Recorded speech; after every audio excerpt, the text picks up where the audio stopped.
I'm deciding to soak some Ayers Creek Farm Zolfino beans.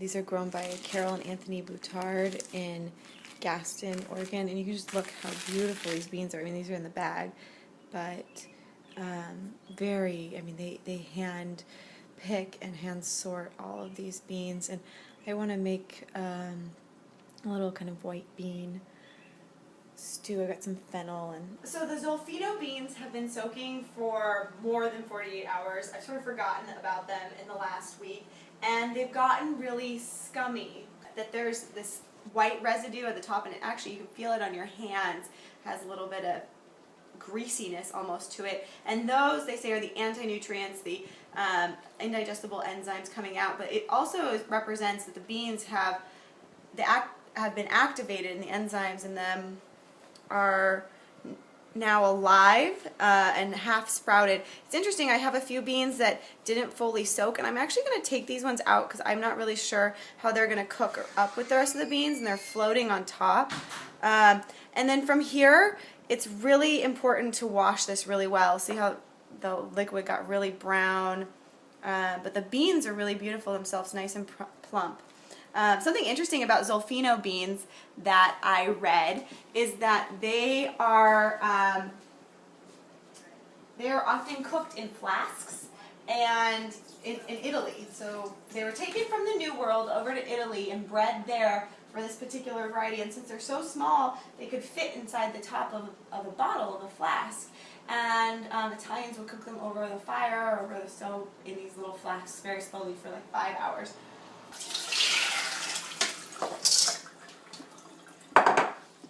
I'm going to give these a good rinse. It is really interesting, these beans, some of them plumped up really big, and then other ones stayed pretty small, so I'm not really sure why that is, and we'll just see when I cook them, how they turn out.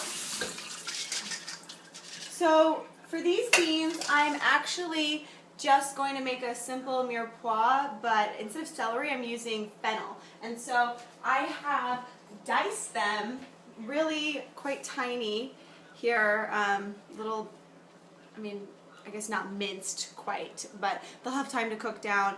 And I'm going to experiment with that. I know it's going to affect the flavor of the beans, but I'm excited about it. So I'm just putting a little bit of oil at the bottom of the pan, and then I'm going to, well, once it's hot, that's actually better to wait usually for your oil to be hot. I'm going to let these cook down and caramelize a little bit, and then I'm going to add the beans on top and cook this on top. This is called a sofrito. So when everything's looking really nice and brown like this, it's probably a good time to add the beans. For me, it's actually starting to stick, and I put a fair amount of olive oil in, and so I think it'd be a nice time to add some water and deglaze that all.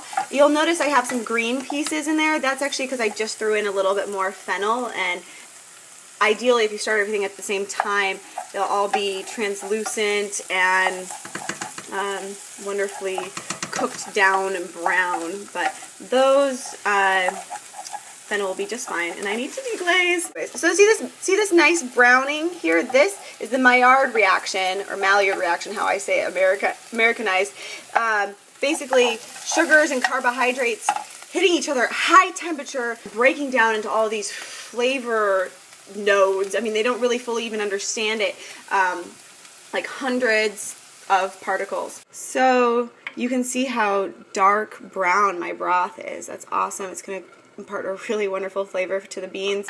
I actually probably have like a little bit too much stuff. Like, you don't need this much stuff, but I'm actually, you know, in terms of carrot, fennel, and onion, but I think I'm going to maybe make a soup out of these later, or I'll just see what happens, and I'll taste them, and you know, like, you don't need that much, but more the better, right, or something? Anyways, I'm going to bring this to a boil, and then let it cook for about an hour. Just watch it for the tenderness of the beans. One of the biggest problems with beans is forgetting about them. I got into getting all ready for leaving on my trip tomorrow. I'm driving back to Portland, and I completely forgot about my beans. So they are totally burnt. I mean, you can smell it. I smelled it. That's how I remembered to come. You can see around the edges.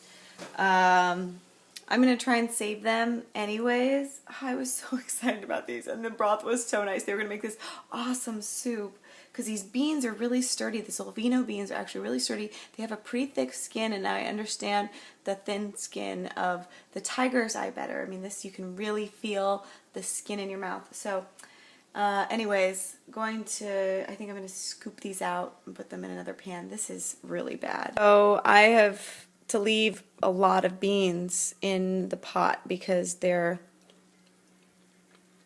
wow, burnt on the other side. They're actually really good. A few of these are okay. Wow. One's cooked all the way. They're really nice and creamy in the inside. A really light bean, not over flavorful in any, kind of extreme way, but absorb those really sweet flavors I was cooking with of the fennel, carrot, and onion. Anyways, these are my saved beans over here. I even got a little bit of black in there, but I might pick out personally. But this is really sad. I think this would have made a really nice soup. I just wanted to mention also that the beans that I was just tasting, these Zolfino beans, are completely salt-free right now.